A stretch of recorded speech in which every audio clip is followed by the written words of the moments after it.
Continuing with lecture, एक नया symbol delta M N Kronecker delta को इंट्रोड्यूस करके हमने, जिन्हें हम ऑर्थोनॉर्मलिटी रिलेशंस कहेंगे, उनको इस फॉर्म में एक्सप्रेस कर दिया है. Okay, E M dot dot को मैंने डेलिबरेटली इतना बड़ा बनाया है. Okay, you will see this movement E N equal to delta M N.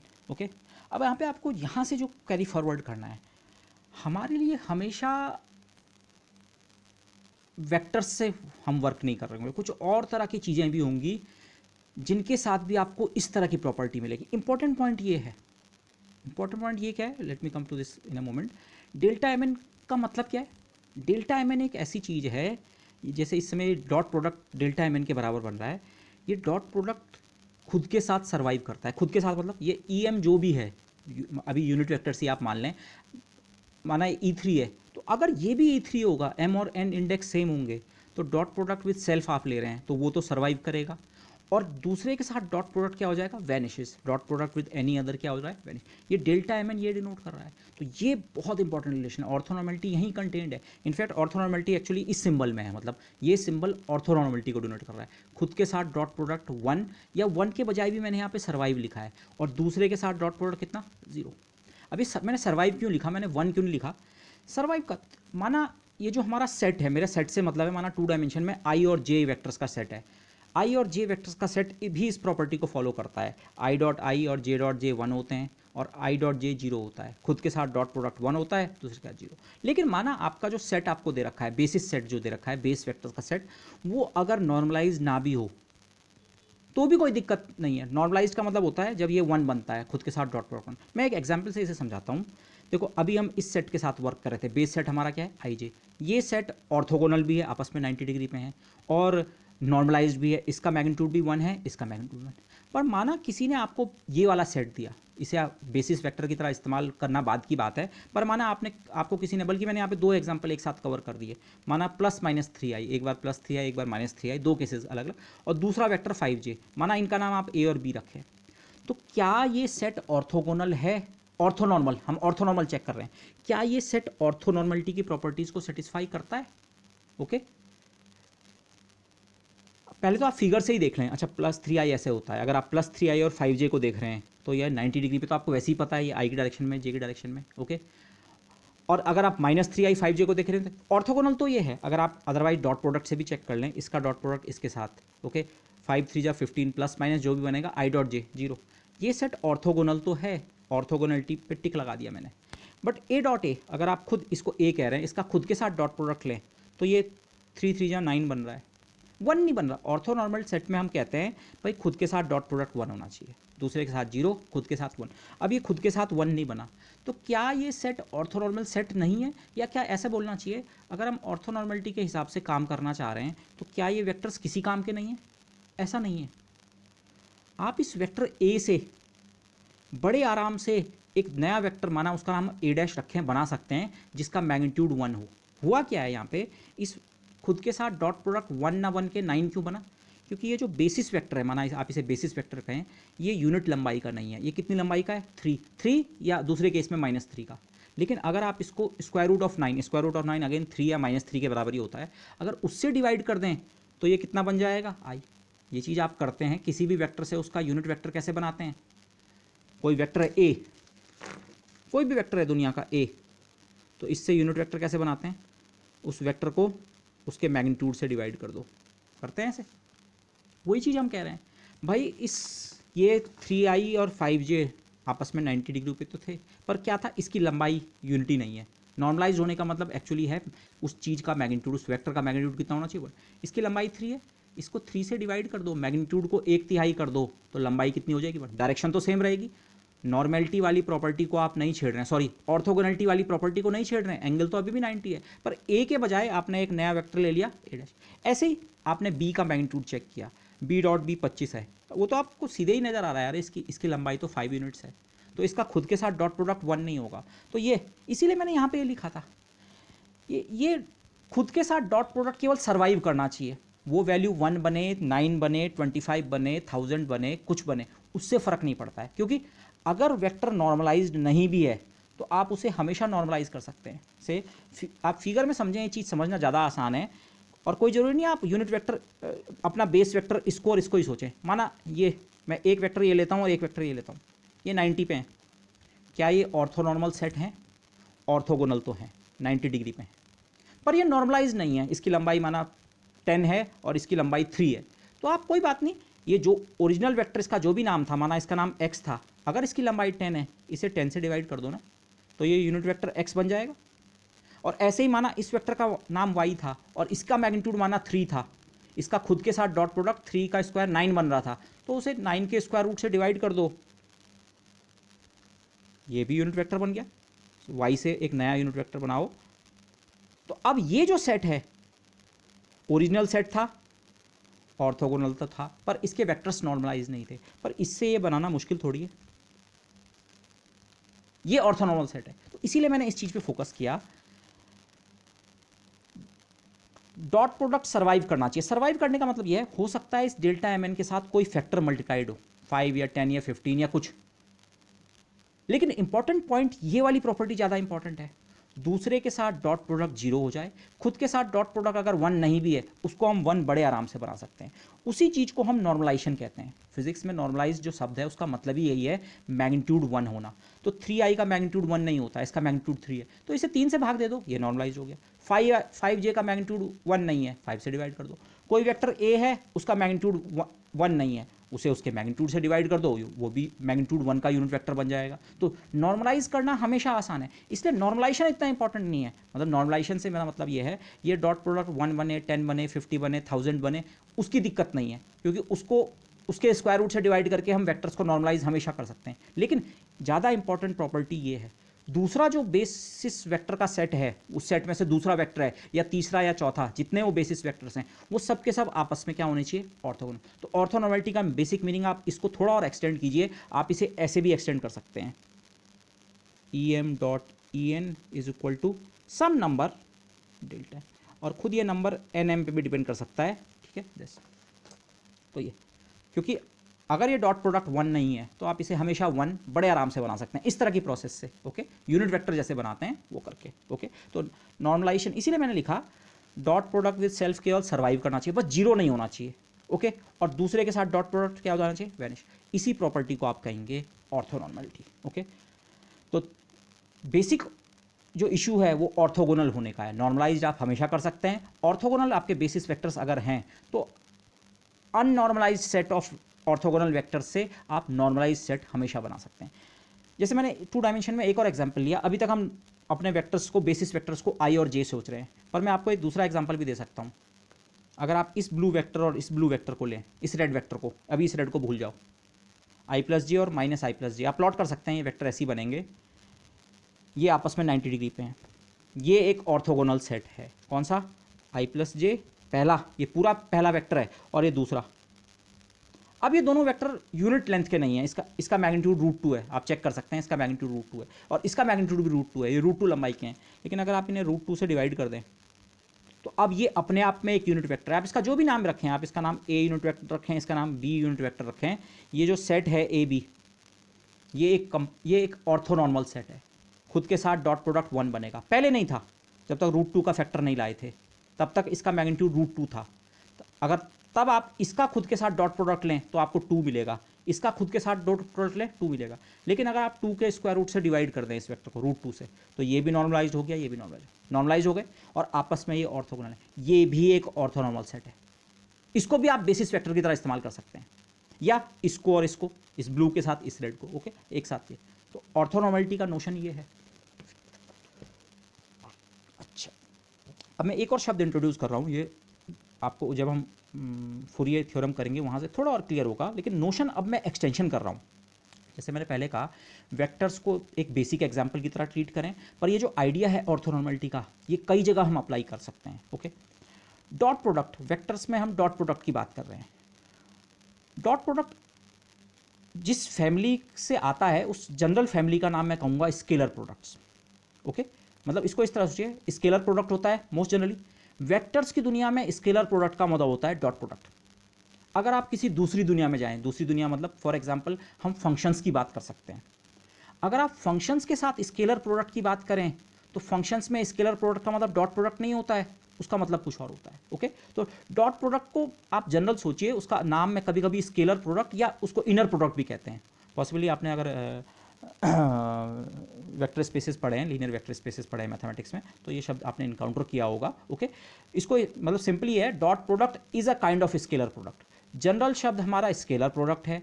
जब वेक्टर्स की दुनिया में हम आते हैं तो स्केलर प्रोडक्ट का मतलब होता है डॉट प्रोडक्ट। ओके, दूसरी तरह की ऑब्जेक्ट्स जब होती हैं, अदर काइंड ऑफ ऑब्जेक्ट्स, अभी अदर काइंड ऑफ ऑब्जेक्ट्स क्या है इसको मैं अभी नहीं बता सकता हूँ, ये एग्जांपल में आप आगे देखेंगे जब हम यूज़ करेंगे। लेकिन वेक्टर्स के अलावा ऑर्थोनॉर्मलिटी का आइडिया को जो हम बाकी तरह की ऑब्जेक्ट्स पे ले जाएंगे, जैसे फंक्शंस पे ले जा सकते हैं, तो फिर स्केलर या इनर प्रोडक्ट, वहाँ पे हम उसे डॉट प्रोडक्ट तो नहीं कहेंगे, ठीक है, जल्दीबाजी में कह सकते हैं, बट वहाँ पे उनका एक ऐसा प्रोडक्ट हम डिफाइन करेंगे जिसको हम कहेंगे स्केलर प्रोडक्ट या इनर प्रोडक्ट। वो भी इस तरह की प्रॉपर्टी को सेटिस्फाई करेगा। किस तरह की प्रॉपर्टी को? इसको, अगर मुझे ये बोलना चाहिए, अगर इस तरह की प्रॉपर्टी को सेटिस्फाई करेगा तो इसको हम वहां पे ऑर्थोनॉर्मलिटी कहेंगे। माना ए एम कोई चीज़ है, अब आप इसे वेक्टर मत सोचिए, ए टाइप की बहुत सारी चीज़ें हैं, एक ए एम ए एन, बहुत सारे ए हैं, एक का नाम A1, एक का A2, एक का A3, एक का A4, एक का A5, तो हमने जनरल उनका इंडेक्स लगा दिया, ए एम से पता लग जाएगा, एम की जगह 3 है तो A3। अब A3 का स्केलर प्रोडक्ट अगर किसी दूसरे ए के साथ इस टाइप का है, n, मैंने आपको बताया n ज़्यादा इंपॉर्टेंट नहीं है, नॉर्मलाइजेशन हम हमेशा कर सकते हैं, बेसिक चीज़ ये है। मतलब a का स्केलर प्रोडक्ट अगर खुद के a के साथ दोनों 1 1 है तो सर्वाइव करे, और किसी दूसरे के साथ अगर 0 बनेगा तो ये प्रॉपर्टी को ही हम ऑर्थोनॉर्मलिटी कहते हैं, और यही हमारे लिए सबसे इंपॉर्टेंट फीचर होने वाला है। केवल वेक्टर्स की दुनिया से इस एक्सप्रेशन को उठा के कि खुद के साथ का डॉट प्रोडक्ट, या अब आप उसे स्केलर प्रोडक्ट बोलते हैं, खुद के साथ स्केलर प्रोडक्ट सर्वाइव कर रहा है, दूसरे के साथ स्केलर प्रोडक्ट क्या हो जा रहा है? 0। सर्वाइव होने या 0 को कौन कंट्रोल करता है? Delta M. तो अगर किसी भी दुनिया में आप गए, ठीक है, अलग अलग टाइप के वर्ड्स में आप गए, मैट्रिसेस में आप जा सकते हैं, फंक्शंस में जा सकते हैं, वेक्टर्स में जा सकते हैं, और भी चीज़ें हो सकती हैं, वहाँ अगर आपको इस तरह का रिलेशन मिले कि एक ही टाइप की 2 ऑब्जेक्ट्स हैं, ठीक है, लेकिन एग्जैक्टली सेम नहीं है, ये एम वाला है, एन वाला, लेकिन खुद के साथ आपने स्केलर प्रोडक्ट लिया और वो स्केलर प्रोडक्ट तो कर गया सर्वाइव, कोई जरूरी नहीं 1 बने, 10 बन सकता है, 15 बन सकता है, लेकिन दूसरे के साथ स्केलर प्रोडक्ट बना 0, तो आप बोलेंगे हाँ यहाँ पे ऑर्थोनॉर्मलिटी का नोशन आ रहा है। ओके, और हमारे लिए यही सबसे इंपॉर्टेंट होगा दिस। लेकिन दिमाग में आप वेक्टर्स वाली पिक्चर हमेशा बैठा सकते हैं। नॉर्मलाइज्ड होने का मतलब वेक्टर को तराश के उसकी लंबाई को 1 कर देना है। अगर उसकी लंबाई 3 आई है, 3 को 1 तिहाई करके वो, या उसकी लंबाई अगर हाफ है तो दुगना करके 1। यूनिट वेक्टर बनाना, वेक्टर को यूनिट वेक्टर बनाने का मतलब नॉर्मलाइजेशन, और ऑर्थोगोनल का मतलब 90 डिग्री। ये पिक्चर आप दिमाग में वेक्टर्स वाली रख सकते हैं। ओके, अब एक शब्द और आता है, कंप्लीट ऑर्थोनॉर्मल सेट। ये कंप्लीटनेस का नोशन क्या है? इसके साथ वैसे लीनियरली इंडिपेंडेंट क्वांटिटीज़ वगैरह के नोशन भी आते हैं, पर मैं इसको बिल्कुल टच नहीं कर रहा हूँ इस समय। ओके, होपफुली मैथमेटिकल अपने कोर्सेज में आपने जब लीनियर वेक्टर स्पेसेस के साथ ये पढ़ा होगा। जैसे माना मैंने 2 सेट लिखे हैं, आई जे, एक सेट का नाम मैंने पी रखा है, यूनिट वेक्टर्स आई जे जो हैं इनको मिला के एक सेट में रखा है, उस सेट का नाम पी रखा है। वैसे सेट के लिए शायद ये वाला ब्रैकेट लगाना चाहिए था, कर ली, but let me go with this. Okay, ये एक ऑर्थोनॉर्मल सेट है, ये हमें पता है, ठीक है, I dot I1, J dot J1, I dot J0, और 3 डायमेंशन में आई जे के। अभी मैं डायमेंशन की बात नहीं कर रहा हूँ, लेकिन ये सेट भी एक ऑर्थोनॉर्मल सेट है, और ये सेट भी क्या है? Orthonormal set. लेकिन हम ऐसे कहते हैं, अगर आप 3 डायमेंशनल दुनिया में हैं तो ये जो सेट है, this is not sufficient for expressing arbitrary vector. 3 dimension में कोई आर्बिट्री वेक्टर आपके पास है जिसका एक एक्स कंपोनेंट भी है और एक वाई कंपोनेंट भी है, एक जेड कंपोनेंट भी है, तो वहाँ पे ये वाला ऑर्थोनॉर्मल सेट आपकी मदद नहीं करेगा। ऑर्थोनॉर्मल सेट क्या मदद करता है? ऑर्थोनॉर्मल सेट यही मदद तो करता है, किसी भी वेक्टर को 2 डायमेंशन में आप बेसिस वेक्टर के टर्म में, या अब मैं बोलूँ ऑर्थोनॉर्मल सेट के टर्म में एक्सपैंड कर सकते हैं। ये एक्सपेंशन है, ये एक्सपेंशन कोफिशिएंट एक्स एक्सिस के अलोंग का, ये एक्सपेंशन कोफिशिएंट वाई के अलोंग का। आपने आर्बिट्री वेक्टर को बेसिस वेक्टर के टर्म में लिख दिया। लेकिन अगर आप 3 डायमेंशनल दुनिया में हैं और ये ऑर्थोनॉर्मल सेट आपको दे रखा है, तो आप 3 डायमेंशन के हर वेक्टर को केवल आई और जे के टर्म्स से कंस्ट्रक्ट नहीं कर सकते हैं। Okay, in 3 dimension this set P is not sufficient for expansion of arbitrary vector, that is just using 2 orthonormal vectors as basis is not going to work। इसको मैं जिस तरह से एग्जांपल देता हूँ भाई, अगर आप केवल I और J वेक्टर्स हैं, और I और जो आप सोचिए फर्श के वेक्टर्स हैं, I और J XY, और K डायरेक्शन आपकी हवा में है, तो अगर आपके पास k वाला यूनिट वेक्टर नहीं है z डायरेक्शन के अलोंग का, केवल i और j वाले यूनिट वेक्टर्स हैं, तो i और j वाले यूनिट वेक्टर्स की मदद से आप केवल सरफेस पे रेंग सकते हैं। अगर आपको हवा में उड़ना है, हवा में उड़ने से मेरा सेंस क्या है, कोई जनरल वेक्टर है उसमें एक थर्ड कंपोनेंट भी तो हो सकता है, ओके, z कंपोनेंट। तो वो z कंपोनेंट के अलोंग वेक्टर का जो कंपोनेंट आपको चाहिए उसके लिए यहाँ k मिसिंग है, इसीलिए सेट इनकम्प्लीट। ये ऑर्थोनॉर्मल सेट तो है पर ये 3 डायरेक्शन के लिए पूरा नहीं पड़ता है।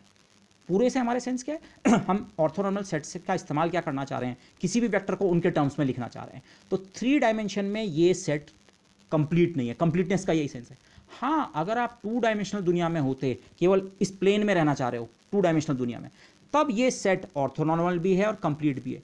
2 डायमेंशन में किसी भी वेक्टर को आप इससे और इससे मिलकर बना सकते हैं, vxi प्लस vyj।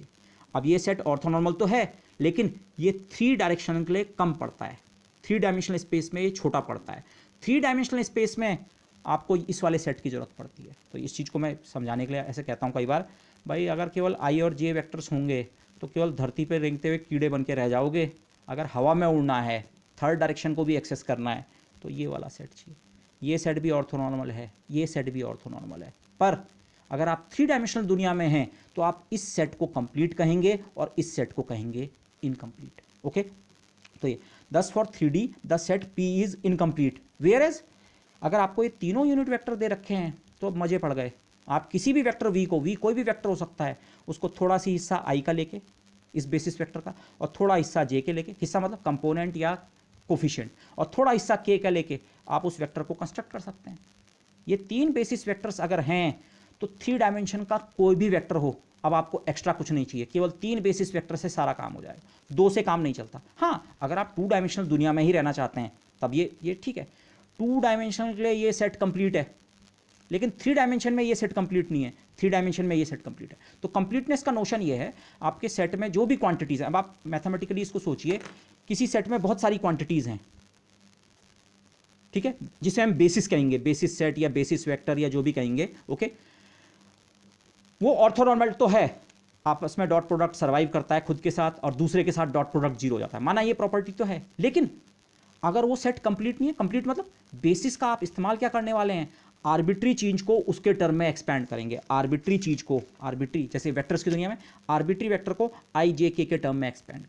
तो आप बेसिस का इस्तेमाल ऐसा ही करना चाहेंगे, आर्बिट्री चीज, माना आर्बिट्री चीज का नाम मैंने x रख दिया, अननोन को हम x वैसे भी लिखते हैं, किसी आर्बिट्री चीज x को इसके टर्म में एक्सपैंड कर दें। पर ये सेट अगर इनकम्प्लीट है, पूरे स्पेस में आपको नहीं घुमा रहा है, पूरे स्पेस में नहीं घुमाने से मेरा मतलब ये वाला, भाई के वाला यूनिट वेक्टर नहीं होगा तो हवा में कैसे जाओगे, आई और जे प्लेन में तो रह जाओगे, थर्ड डायरेक्शन में कैसे आओगे। तो इसलिए बेसिस का कंप्लीट होना भी जरूरी होता है, ओके। तो कंप्लीटनेस का नोशन ये है, मतलब किसी चीज़ को हम बेसिस के टर्म में जब एक्सपैंड करते हैं, इसे बेसिस के टर्म में एक्सपेंशन करना कहेंगे आप, जैसे आप कहते हैं ना वेक्टर के कंपोनेंट्स, इसको जिस लैंग्वेज में हम वर्क कर रहे हैं उसमें मैं कहूँगा एक आर्बिट्री वेक्टर को मैंने बेसिस आई जे के बेसिस में एक्सपैंड कर दिया है। तो बेसिस में एक्सपैंड करने के लिए तीनों की जरूरत है। अगर एक भी कम है, माना आई नहीं है, तभी भी काम नहीं चलेगा, या जे नहीं है, या के, या 2 नहीं है, नहीं 3 चाहिए, और 3 ही चाहिए, 3 से ज़्यादा भी नहीं चाहिए, ओके। तो आपको 3 डायमेंशन में अगर आप वर्क कर रहे हैं तो यू जस्ट नीड 3, एग्जैक्टली 3, ना कम ना ज़्यादा बेसिस वेक्टर्स आपको चाहिए, ओके, 3 डायरेक्शंस, क्योंकि आपको 3 डायरेक्शन कवर करनी है, एक्स वाली, वाई वाली और जेड वाली डायरेक्शन कवर करनी है, इसलिए आपको 3 बेसिस वेक्टर्स की जरूरत है, जो आपस में क्या होने चाहिए, इंडिपेंडेंट। अब मैं इंडिपेंडेंट के नोशन पे ज़्यादा नहीं जा रहा हूँ, ठीक है, वो ऑर्थोगोनलिटी से थोड़ा अलग नोशन है, बट मैं उस पर नहीं जा रहा हूँ, ओके। लेकिन ऑर्थोगोनलिटी इज़ गुड, मतलब इंडिपेंडेंट वेक्टर्स ऐसे हो सकते हैं जो ऑर्थोगोनल ना हों, बट मैं इसमें नहीं जा रहा हूँ, लेट मी लीव दैट। लेकिन अब इस आइडिया को अपने दिमाग में एक्सपैंड कीजिए। माना आप n डायमेंशनल दुनिया में हैं, और वो दुनिया भी कोई जरूरी नहीं है वेक्टर्स की हो, लेकिन n इंडिपेंडेंट डायरेक्शंस हैं, ओके। n डायमेंशनल वर्ल्ड है of some kind of object, कोई जरूरी नहीं है वेक्टर हो, ये 3 डायमेंशनल वर्ल्ड है ऑफ वेक्टर्स, ओके। मैथमेटिकली आप सोच सकते हैं 4 डायरेक्शन हो, अब 4 डायरेक्शन तो कागज में बना ही नहीं सकते, कागज में तो आप 3 भी नहीं बना सकते, पर सोचिए केवल फिगर के लिए मैंने बना दिया, अच्छा एक आई डायरेक्शन, जे डायरेक्शन, के डायरेक्शन, अगली डायरेक्शन का नाम एल डायरेक्शन रख देते हैं, ओके। 4 डायरेक्शन है, ऐसी 5 डायरेक्शन, ऐसी 6 डायरेक्शन हैं। तो आपका कोई भी n डायमेंशनल अगर वर्ल्ड है जहाँ, और कोई जरूरी नहीं ऑब्जेक्ट्स आपकी वेक्टर टाइप की हों, किसी भी टाइप की ऑब्जेक्ट्स हैं, तो जो आपका बेसिस होगा, कितनी चीज़ों के टर्म में आप किसी भी आर्बिट्री चीज़ को एक्सपैंड कर सकते हैं, वो बेसिस कितना होगा, n डायमेंशनल। जितनी आपकी स्पेस की डायमेंशन होगी उतने ही वेक्टर्स आपको बेसिस में चाहिए होंगे। 3 डायमेंशनल दुनिया में है 3 बेसिस वेक्टर चाहिए, ठीक है। 2 डायमेंशनल दुनिया में 2 बेसिस वेक्टर से काम चल जाएगा। तो इस आइडिया को एक्सटेंड करो 17 डायमेंशनल दुनिया में हम, अब 17 डायमेंशन का क्या मतलब है वो आगे क्लियर होगा आपको, कहीं एग्जाम्पल इस तरह के आएंगे। लेकिन 17 डायमेंशन में है तो इसका मतलब बेसिस में हमें कितने वेक्टर्स चाहिए? 17। 15 से काम नहीं चलेगा क्योंकि सेट कंप्लीट नहीं होगा, 16 से भी काम नहीं चलेगा, 17 चाहिए। और 17 के बजाय 18 भी नहीं होने चाहिए, 18 हो ही नहीं सकते हैं, 18 इंडिपेंडेंट नहीं हो सकते हैं, ओके। तो इसलिए 17 डायमेंशनल स्पेस है तो बेसिस में 17 वेक्टर होंगे, ओके। लेकिन कभी कभी ये जो डायमेंशन जिसे मैं कह रहा हूँ ये इनफाइनाइट डायमेंशनल भी हो जाता है। आप ऐसे मैथमेटिक्स और फिजिक्स में ऐसे स्पेसिस की बात भी करते हैं जिनकी डायमेंशन इनफाइनाइट होता है। अब इसीलिए मैं आपको कह रहा हूँ, हम आइडिया तो हमने शुरू में वेक्टर से शुरू किया, अब आप लेकिन स्ट्रिक्टली अगर वेक्टर्स की तरह सोचेंगे तो आपके दिमाग में केवल ये पिक्चर, अच्छा तीन डायरेक्शन है एक्स वाई जेड, लेकिन हमें अपने हॉराइजन्स को एक्सपैंड करना है। आपको इनफाइनाइट डायमेंशनल या मल्टी डायमेंशनल स्पेस की तरह सोचना है। नोशन वही है, बेसिस है, और बेसिस क्या है? ऑर्थोनॉर्मल। तो इनफाइनाइट डायमेंशनल सिस्टम भी अगर है तो आपको एक ऑर्थोनॉर्मल बेसिस लेना है, लेकिन अब बेसिस में वेक्टर्स कितने होंगे? Infinite, okay. ये सिचुएशन एक्चुअली आती है जब आप क्वांटम मैकेनिक्स स्टडी करते हैं, तो वहाँ पे जिस स्पेस की मैं ये बात कर रहा हूँ वो समथिंग कॉल्ड हिल्बर्ट स्पेस होता है, और वो हिल्बर्ट स्पेस आपका फाइनाइट डायमेंशनल भी हो सकता है, इनफाइनाइट डायमेंशनल भी हो सकता है। इनफैक्ट अगेन मैं रिमाइंड कराऊंगा, मैथमेटिकल फिजिक्स में अगर आप लीनियर वेक्टर स्पेसेस पढ़ रहे हैं तो ये काफ़ी नोशंस आपको पता होंगे, ओके। बट मैं थोड़ा सी उनको फिजिक्स लैंग्वेज में भी एड्रेस करने की कोशिश कर रहा हूँ। अब असली सवाल पे हम आते हैं। माना मैं फिर से 2 डायमेंशन में चले गया, एग्जाम्पल 2 डायमेंशन से ही आप समझ जाएंगे। 2 डायमेंशन में माना आई और जे हमारा बेसिस है। ये हमने बेसिस क्यों चुना? ये कंप्लीट भी है, 2 डायमेंशनल के लिए सफिशिएंट है, और ऑर्थोनॉर्मल भी है। मैं यहाँ पे एक पॉइंट रिपीट कर दूं जो मैंने यहाँ पे कहा था, बेसिस का ऑर्थोनॉर्मल होना जरूरी नहीं होता है। बेसिस वेक्टर्स केवल इंडिपेंडेंट होना सफिशिएंट होता है, लेकिन ऑर्थोनॉर्मलिटी आपको बहुत हेल्प करती है। हेल्प आप अभी समझ जाएंगे, ओके। हेल्प से मेरा मतलब क्या है, तो हमारे लिए बेसिस का मतलब होगा ऑर्थोनॉर्मल बेसिस, ओके। ऐसे बेसिस जिसके वेक्टर्स आपस में, या वेक्टर्स या जो भी ऑब्जेक्ट्स हैं उनका खुद के साथ स्केलर प्रोडक्ट सर्वाइव करता हो और दूसरे के साथ स्केलर प्रोडक्ट क्या हो? 0, जैसा यहाँ पे हो रहा है।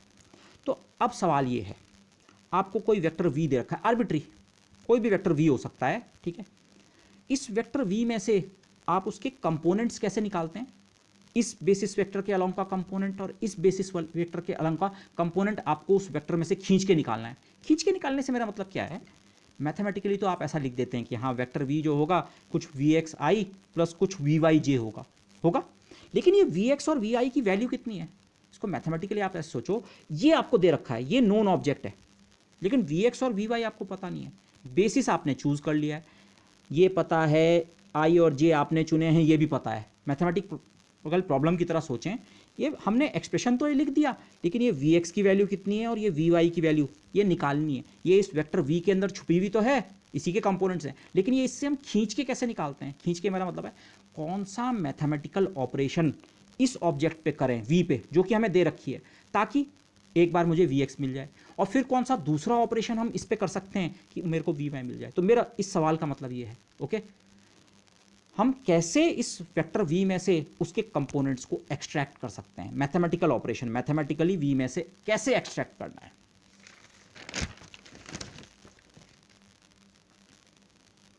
अब ऑर्थोनॉर्मलिटी का नोशन आपको अप्रिशिएट कर पाएंगे, क्यों हम ऑर्थोनॉर्मलिटी ऑफ बेसिस पे फोकस कर रहे थे कि आई और जे के टर्म में काम करेंगे। हमने ये, आप वेक्टर को ऐसे भी ब्रेक कर सकते थे, पर ये कंपोनेंट्स आपस में 90 डिग्री पे नहीं है। हमने ऐसे में ब्रेक किया, हमारा बेसिस अगर ऑर्थोगोनल था तो ये इसके जो टुकड़े बने, एक ब्लू सेगमेंट दूसरा ब्लू सेगमेंट, ये आपस में किस पे 90, ये ऑर्थो नॉर्मलिटी के कारण हुआ, बेसिकली ऑर्थोगोनल वाले के कारण, खुद दूसरे के साथ डॉट प्रोडक्ट 0 के कारण। इसका डॉट प्रोडक्ट 0 बनेगा, इसका नहीं बनेगा, इनके बीच का एंगल 90 नहीं है। लेकिन क्यों हमने इस पे फोकस किया कि ये ऑर्थोगोनल सेट होना चाहिए? नॉर्मलाइज करना तो आसान है, पर ऑर्थोगोनलिटी पे क्यों फोकस किया वो अब आप समझ पाएंगे। इनफैक्ट आप ये समझ पाएंगे क्यों हम फिजिक्स में ऑर्थोनॉर्मल बेसिस को यूज़ करना चाहते हैं, क्यों उसे यूज़ किया जाता है, ओके। या दूसरे तरह से बोले, कंप्लीट ऑर्थोनॉर्मल सेट का जो नोशन है, जिसके कारण हमने आई जे को बेसिस की तरह यूज़ किया, इसको इस तरह से देखिए, वी इतना है, मैथमेटिकली आपने ये लिख दिया, मुझे इस एक्सप्रेशन में से केवल वी एक्स को बचा के लाना है। तो अगर आप इस इक्वेशन का, पूरी इक्वेशन का आई यूनिट वेक्टर के साथ डॉट प्रोडक्ट ले रहे हैं, आई यूनिट वेक्टर क्या है, बेसिस का एक वेक्टर, यहाँ के नहीं है, के को मैंने वो कर दिया, हम 2 डायमेंशन में काम कर रहे हैं, आई जे बेसिस हमारे लिए कंप्लीट ऑर्थोनॉर्मल सेट है। अगर आप गिवन वेक्टर को फर्स्ट बेसिस वेक्टर के साथ डॉट, अब डॉट नहीं, मैं इसे स्केलर बोलूँगा क्योंकि बाद में हम इसे जनरलाइज करेंगे आइडिया को। अगर ऑब्जेक्ट, आर्बिट्री ऑब्जेक्ट जो आपको दे रखी थी, आपने इसको फर्स्ट बेसिस वाले एलिमेंट के साथ, मैं वेक्टर भी नहीं कह रहा हूँ, first element, first basis element के साथ स्केलर प्रोडक्ट कर दिया, तो देखो तो कितना मिलता है इस यहाँ पे, V X I dot I और दूसरा V Y J not, sorry मैंने जल्दी में कर दिया ये काम, जे डॉट आई के साथ डॉट किया है। अब आई डॉट आई होता है 1 और I dot J dot I या आई डॉट जे कितना होता है, ये खत्म हो गया और आई डॉट हो गया 1, V X equal to, mathematically जो सवाल था उसका आंसर ये है, आपको वेक्टर वी में से वी एक्स कंपोनेंट खींच के निकालना है, एक्सट्रैक्ट करके निकालना है, तो क्या करो, आई के साथ डॉट प्रोडक्ट लो। ऐसे ही आप बोलेंगे हाँ ये तो पता था, लेकिन इसको इस लैंग्वेज में सोचना शुरू कीजिए। इसी वेक्टर वी में से वी वाई कंपोनेंट निकालना है, उसी वेक्टर वी का जे के साथ डॉट ले लो। आप जब जे के साथ डॉट लेंगे, आई डॉट जे 0 बनेगा और जे डॉट जे 1। आप देख रहे हैं ये ट्रिक, ये आप जानते हैं सब चीज़, लेकिन इसको इस फॉर्म में देखो, ये खींच के निकाले कैसे कंपोनेंट्स, वेक्टर वी से बाहर कैसे किए, एक्सट्रैक्ट कैसे किए, बेसिस वेक्टर के साथ डॉट प्रोडक्ट। और इस ट्रिक ने वर्क क्यों किया, इसके आप बेसिस में जाइए, क्यों इसने वर्क किया, एक ने सर्वाइव किया, बाकी 0 हो गए। अगर यहाँ के वाला एलिमेंट भी होता, माना आप इसे अब 3 डायमेंशन में एक्सटेंड करें, अगर ये 3 डायमेंशन तक भी एक्सटेंड होता, मैं इसे अलग कलर के पेन से करता हूँ, माना ये सिचुएशन 3 डायमेंशन में होती, वी जेड के, तो ये वी जेड के वाला अगर कंपोनेंट भी होता, लेकिन जब आपने आई के साथ डॉट किया, के डॉट आई भी तो कितना बचा, ये डॉट प्रोडक्ट आपको कौन सा वाला कंपोनेंट निकाल के देगा, जिसे आप फर्स्ट कंपोनेंट कहते हैं, एक्स कंपोनेंट, जे के साथ dot product. Okay, so you understand the trick. यहाँ पे मैं एक छोटा सी पॉइंट वो करना चाहूँगा, फिर हम अपने मेन डिस्कशन पर लौटेंगे। अगर वी के कंपोनेंट्स आपके पास हैं जिनकी वैल्यू ये है, अब वी डॉट आई और वी डॉट जे, और थर्ड होगा तो वी डॉट के, तो आप अपना वेक्टर फिर से इस फॉर्म में भी लिख सकते हैं। वेक्टर वी था V X I plus V Y J, V X की जगह खुद V dot I, V X की जगह वी डॉट आई, और फिर यूनिट वेक्टर आई है ये वाला, और वी वाई जे, ये जे तो पहले ये वाला है, और खुद वी वाई की वैल्यू कितनी है, वी डॉट जे। और ऐसे ही अगर और डायमेंशन भी हों, वी डॉट के।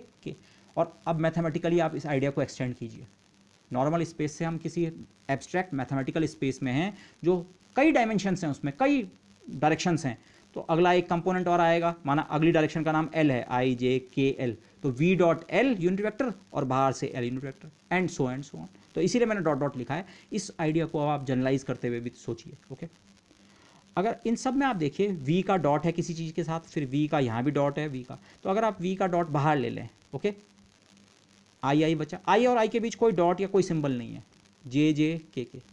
ओके, ये चीज़ मैं इसलिए बता रहा हूँ, बाद में जब आप क्वांटम मैकेनिक्स पढ़ेंगे, नॉट एलिमेंट्री लेवल, जब थोड़ा सी डिराक फॉर्मूलेज आप पढ़ेंगे, तो ये जो चीज़ है ये बेसिकली वो बनता है जिसे हम कहते हैं आइडेंटिटी ऑपरेटर। देखो इसको देखिए, एक्सप्रेशन किस तरह का है, वी बराबर वी डॉट समथिंग। अब वी के साथ किसी चीज़ को डॉट किया, या इसको हम इस तरह से कहते हैं, वी पे किसी चीज़ को ऑपरेट किया तो फिर से वी मिला, तो कौन सी चीज़ किसी भी चीज़ पे एक्ट करके फिर से उसी चीज़ को रिटर्न करती है, 1, तो इसको हम आइडेंटिटी ऑपरेटर कहते हैं। हम कहते हैं आपने वी पे केवल आई को ऑपरेट किया, वी वापस नहीं मिलता है, वी का केवल एक्स कंपोनेंट मिलता है। वी पे केवल जे को एक्ट किया, वी पूरा नहीं मिलता है, लेकिन वी पे अगर आप मिला के इस चीज़ को एक्ट कर दें तो आपको फिर से वी वापस मिलता है। तो इस चीज़ को हम कहते हैं आइडेंटिटी ऑपरेटर, या रिवर्स में इस चीज़ को हम कहते हैं आइडेंटिटी ऑपरेटर का डिकम्पोजिशन करना। आइडेंटिटी ऑपरेटर को इस तरह से, और ये चीज़ें क्या हैं, बेसिस वेक्टर्स हैं, basis basis basis basis. Identity vector को बेसिस वेक्टर्स के टर्म में आप ब्रेक कर सकते हैं। ओके, ये एक बहुत इंपॉर्टेंट रिलेशन होता है क्वांटम मैकेनिक्स में, वहाँ पे हम यूज़ करते हैं। इनफैक्ट मुझे क्वांटम मैकेनिक्स नहीं बोलना चाहिए, लीनियर वेक्टर स्पेसेस में, हिल्बर्ट स्पेसेस में आप इसे इस्तेमाल कर सकते हैं। ओके, दिस वहाँ पे क्वांटम में इसको इस लैंग्वेज में लिखा जाता है। अब मैं इसको यहाँ पे इससे ज़्यादा नहीं समझा सकता हूँ, बट ये चीज़ आप फ्यूचर में कभी क्वांटम पढ़ें तो ये आप वेक्टर्स की दुनिया में जो ये छोटा सी एग्जाम्पल है, इससे आप रिलेट करके उस नोशन को काफ़ी अच्छे से समझ सकते हैं। ओके, लेकिन अभी हम रिटर्न करते हैं, मेरा जो सवाल था उसका आंसर मुझे मिल गया।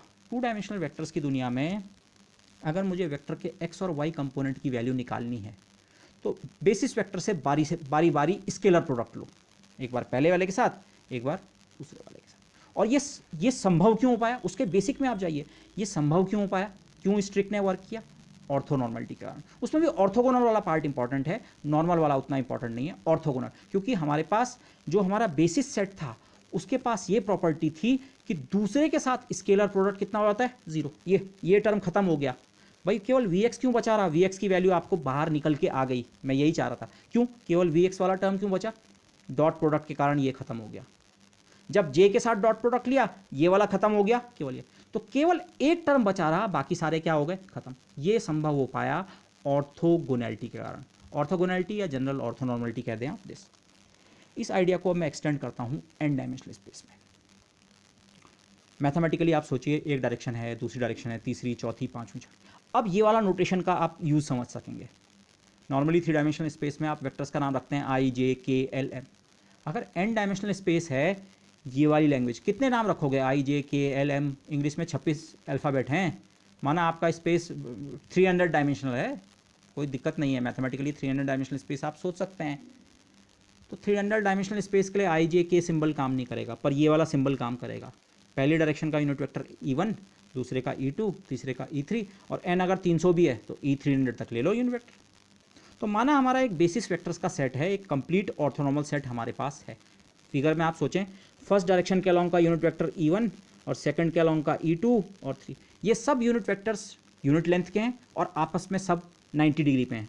अब इस फिगर में मैं बना नहीं सकता हूँ 90 डिग्री, पर ये 90 डिग्री का मतलब ऑर्थोगोनल, किसी का दूसरे के साथ डॉट प्रोडक्ट 0 है और खुद के साथ डॉट प्रोडक्ट कितना है, 1 है। ओके, तो अब कोई आर्बिट्री वेक्टर है इस दुनिया में, मैं इसे वेक्टर ही कह रहा हूँ, ठीक है, n डायमेंशनल इस दुनिया में कोई वेक्टर है, तो उसका कुछ कंपोनेंट फर्स्ट डायरेक्शन में होगा, कुछ सेकंड में, कुछ थर्ड में। ये उसी तरह का है AXI plus AYJ plus AZK। 3 dimension में हम यहाँ पे ख़त्म हो जाते हैं, पर n ये है A1 component along first direction, A2 second, A3। तो अब अगर मुझे A1 एक्सट्रैक्ट करना है, फर्स्ट कंपोनेंट निकालना है, तो आप यहाँ से अब ट्रिक सीख गए होंगे। फर्स्ट कंपोनेंट एक्सट्रैक्ट करने के लिए इस पूरी इक्वेशन को E1 के साथ डॉट करो, क्योंकि अगर आप E1 के साथ इसको डॉट करेंगे तो लेफ्ट में तो बनेगा A डॉट E1 और राइट में एक बनेगा E1 डॉट E1। ये सेट जब मैं लिखता हूँ ये कंप्लीट ऑर्थोनॉर्मल सेट है, इसका मतलब क्या है, मुझे यहाँ पे रिलेशन लिखना चाहिए था, I missed it. EI dot EJ is equal to delta I। खुद के साथ डॉट प्रोडक्ट 1 है, दूसरे के साथ 0। उससे क्या होगा, जब मैं इस पूरी इक्वेशन का डॉट प्रोडक्ट 1 के साथ लूँगा, E1 के साथ, तो E1 डॉट E1 ये वाला टर्म सर्वाइव करेगा, E1 डॉट E2 खत्म, E1 डॉट E3 खत्म, E1 dot E3 delta 1 3, index match नहीं कर रहे हैं, 0। E1 dot E4, E1 dot E5, E1 केवल कौन सा टर्म सर्वाइव करेगा, ये वाला E1 डॉट E1 1 और A1। तो A1 की वैल्यू कितनी हो गई, वेक्टर A का डॉट प्रोडक्ट E1 के साथ, जैसे यहाँ था VXB डॉट I। ऐसे ही second component A dot E2। आपको इस n डायमेंशनल वेक्टर से इसके कंपोनेंट खींच के निकालने हैं, एक्सट्रैक्ट करने हैं। तो जिस डायरेक्शन का कंपोनेंट चाहिए उस डायरेक्शन के बेसिस वेक्टर के साथ क्या कर दो, स्केलर प्रोडक्ट ले लो, scalar product, dot product, scalar product, इस समय एक ही बात है। ओके, अच्छा, तो इन सारी इक्वेशंस को इतनी लिखने के बजाय मैं शॉर्ट में ऐसे लिख दूँ, AI जो वाला कंपोनेंट चाहिए, 1 वाला चाहिए, 2 वाला चाहिए, 3 वाला चाहिए, n वाला, जनरल कोई आयत कंपोनेंट आपको चाहिए, तो A वेक्टर लो और उसको EI के साथ डॉट कर दो। I की जगह 1 लोगे तो A1 मिलेगा, I की जगह 2 लोगे तो 2 मिल जाएगा, 3 लोगे तो 3। तो ये जो चीज़ हम यहाँ केवल 3 डायमेंशनल दुनिया में इस तरह से सोच रहे थे, जनरल अब आपको कम से कम वेक्टर्स की दुनिया में, बाद में हम इसे वेक्टर से भी आगे ले जाएंगे, पर जनरल आप इसको बैठाइए दिमाग में। अगर एक कंप्लीट ऑर्थोनॉर्मल बेसिस आप पे है, और मैं फिर से कहूँगा नॉर्मेलिटी उतना इंपॉर्टेंट नहीं है, नॉर्मलाइजेशन को हम कंट्रोल कर लेंगे, असली ऑर्थोगोनल है।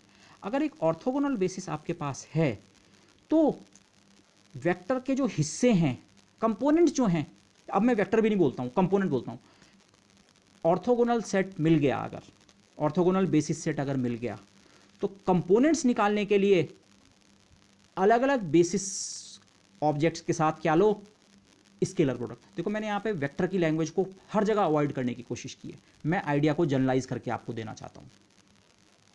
किसी ऑब्जेक्ट के अलग अलग कंपोनेंट्स आप निकालना चाहते हैं तो उस ऑब्जेक्ट को अलग अलग बेसिस एलिमेंट्स के साथ, मैं बेसिस वेक्टर नहीं बोल रहा हूँ, अलग अलग बेसिस एलिमेंट्स के साथ स्केलर प्रोडक्ट ले लीजिए।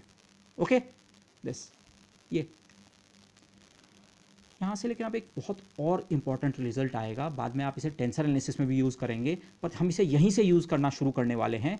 क्रोनेकर डेल्टा की एक फंडामेंटल प्रॉपर्टी, ओके, जिसके कारण हम क्रोनेकर डेल्टा को यूज़ करते हैं। इनफैक्ट वो एक प्रॉपर्टी को इस रिलेशन से, ये रिलेशन कहाँ से आया ये आप यहाँ से समझ गए, ओके ये, लेकिन इस रिलेशन को और एक्सपैंड करके फिर से लिखें। ए वेक्टर ये है, ये कुछ हिस्सा A1 का है E1 डायरेक्शन में, कुछ हिस्सा A2 का, ये ए वेक्टर ऐसी तो बना है, इसको EI के साथ डॉट किया, ये एक्सप्रेशन, इसी इक्वेशन का राइट हैंड साइड ऐसे लिखा। इस एक्सप्रेशन को मैंने फिर से यहाँ पे लिख दिया, left hand side AI, right hand side में फर्स्ट टर्म A1 तो नंबर है, E1 डॉट EI, ये 1 है और ये I है। Second A2 number, E2 dot EI, dot product vectors के बीच होगा, वेक्टर या यूनिट वेक्टर्स के बीच होगा, ठीक है, plus A3 E3 dot EI, plus ऐसे होते होते ENI। ओके, अब EI EJ डॉट प्रोडक्ट कितना है, डेल्टा IJ, तो E1I कितना होगा, डेल्टा 1I, फर्स्ट इंडेक्स की वैल्यू 1, दूसरे की वैल्यू I, ऐसी E2 EI की वैल्यू, इस एक्सप्रेशन को मैं कॉपी कर रहा हूँ, ओके, E2I डेल्टा 2I, और ऐसे होते होते EN EI डेल्टा NI। देखो आपको डेल्टा 1I को इस तरह से समझना है, केवल ये डेल्टा 1I को आप समझना चाह रहे हैं। अगर ये I 1 के बराबर होगा तो ये क्रोनेकर डेल्टा सर्वाइव करके 1 बन जाएगा, और ये 1 के अलावा कुछ भी होगा 2 3 4 5 6 7 से लेकर n जितना भी हो, ये 0 बनेगा। और यही चीज़ तो हमने यहाँ पे की। अगर A1 को सर्वाइव करना है तो केवल E1 से डॉट करके बचता है, उस चीज़ को यहाँ देखिए। इस पूरे एक्सप्रेशन में अच्छा ऐसे सोचो, I की जगह हमने 1 रखा, I इस पूरे एक्सप्रेशन में हमने 1 रख दिया है, डेल्टा 1 1, डेल्टा 1 1 1 बना, A1 फर्स्ट कंपोनेंट सर्वाइव कर जाएगा। लेकिन I को 1 रखा है, डेल्टा 2 1, ये खत्म, ये खत्म, ये खत्म, ये खत्म, बाकी सारे कंपोनेंट्स क्या हो रहे हैं, खत्म, केवल कौन सा सर्वाइव कर रहा है, A1। क्यों, हमने I की जगह 1 रखा है। इसी I की जगह अगर आप 2 रखें, 2, तो अब की बार ये कंपोनेंट सर्वाइव नहीं करेगा, डेल्टा 2 2 ये वाला सर्वाइव करेगा। ओके अच्छा, अभी जो राइट हैंड साइड है इसको मैं समेशन की मदद से ऐसे लिख सकता हूँ। देखो हो क्या रहा है, I सेकेंड इंडेक्स जो डेल्टा का है वो तो सब जगह I है, ये वाला इंडेक्स जो है डेल्टा का, ये फर्स्ट टर्म में 1 है, और A के साथ का इंडेक्स भी 1 है, 1 1, ये दोनों इंडेक्स 1 1, फिर यहाँ ये इंडेक्स दोनों जगह 2 2, फिर ये इंडेक्स 3 3 4 4, और ऐसे होते होते NN। तो इन सारे टर्म्स को मैं एक सिंपल समेशन में इस तरह से लिख सकता हूँ। कोई इंडेक्स मैंने J अपनी तरफ से ले लिया, AJ डेल्टा JI, जहाँ J की वैल्यू पहले 1 होगी, फिर 2 होगी, फिर 3 होगी, और होते होते N। आप चेक कर लें इसको प्लीज़, ये केवल इसको जैसे आप सीरीज़ लिखते ही हैं, ये J को वैल्यू 1 दी, A1 डेल्टा 1I, J को वैल्यू 2 दी, A2 डेल्टा 2I, J को वैल्यू 3 दी, A3 डेल्टा 3I, और ऐसे होते होते N तक जाना है, N डायमेंशनल स्पेस में AN डेल्टा NI। इसको आप शॉर्ट में ऐसे लिख सकते हैं। अच्छा, डेल्टा की मैं एक प्रॉपर्टी आपको बताना भूल गया, डेल्टा IJ लिखो या डेल्टा JI, मैंने यहाँ पे गलत कर दिया, दोनों बराबर होते हैं।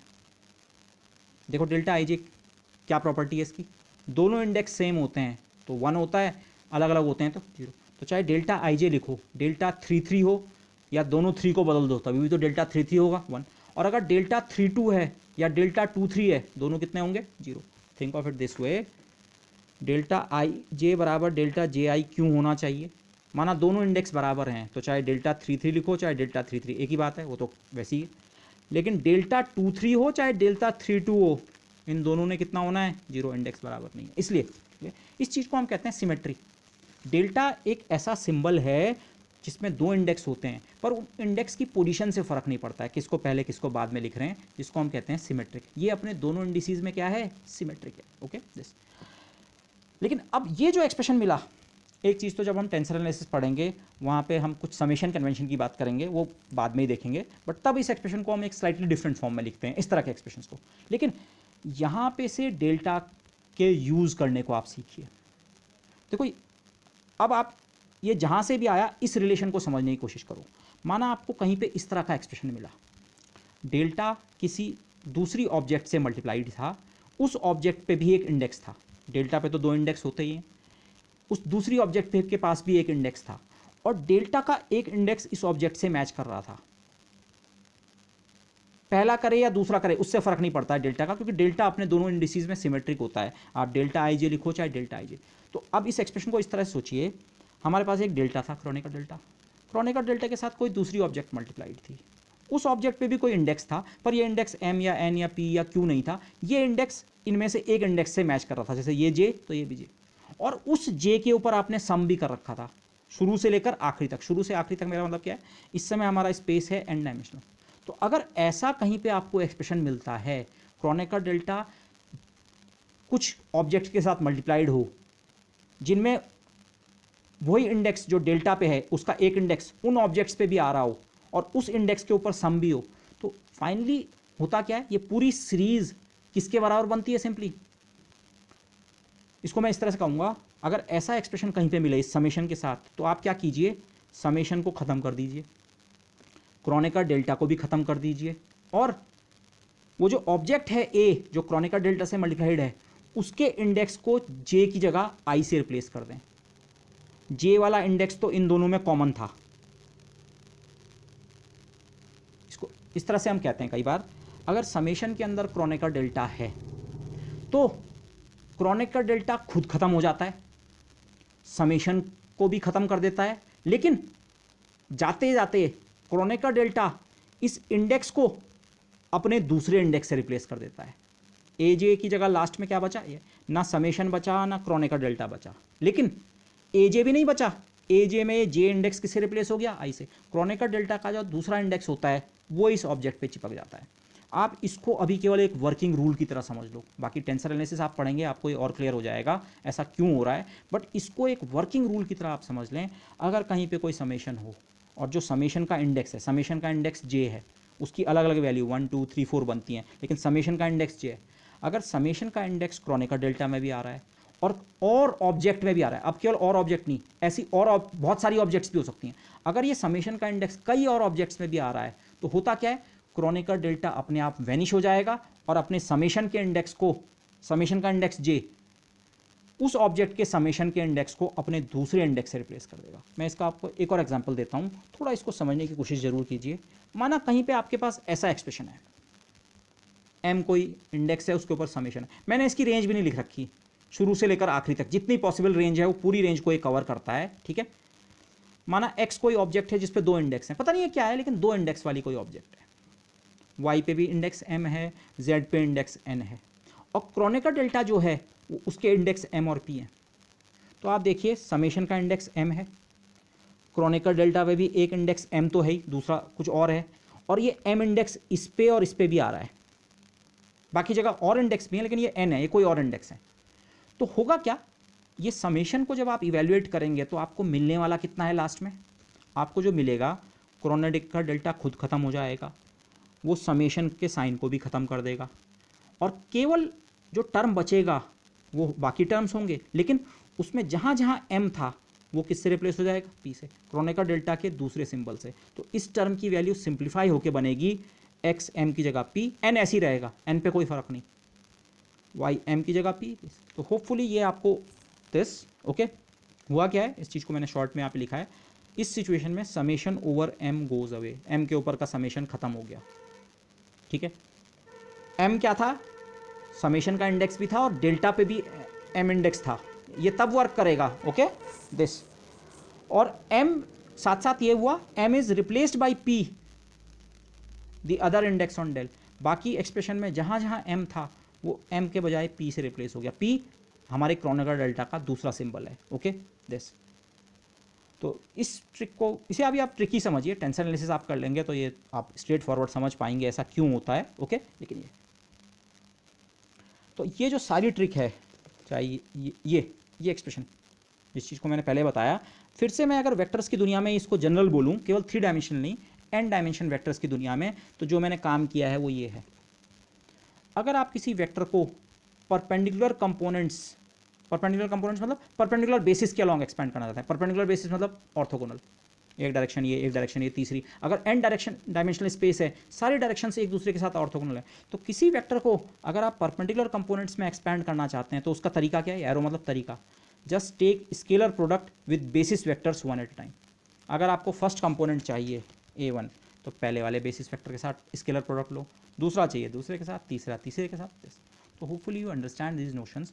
ये अभी तक हम मोस्टली वेक्टर्स की दुनिया में हैं, बट आप नेक्स्ट लेक्चर में प्रॉब्ली आप रियलाइज़ करेंगे क्यों मैंने जो कंसेप्ट आपको नोन थे उनको इस तरह से आपके सामने पेश किया है। आपको लगेगा ये अननेसेसरी कॉम्प्लिकेशन हो रहा है, बट ये क्यों मैंने ऐसा किया ये आप नेक्स्ट लेक्चर में अप्रिशिएट कर पाएंगे, ओके, जब हम साइंस एंड कोसाइंस के लिए ऑर्थोनॉर्मलिटी की बात करेंगे। अगेन वो मैथमेटिकली वो रिजल्ट आपको पता है, बट उसको अब हम ऑर्थोनॉर्मलिटी के व्यू पॉइंट से देखेंगे तो आप समझ पाएंगे। और वो दोनों नोशन आपने समझ लिए, ऑर्थोनॉर्मलिटी का जनरल नोशन और साइन कोसाइन की ऑर्थोनॉर्मलिटी जो एक मैथमेटिकल प्रूफ है।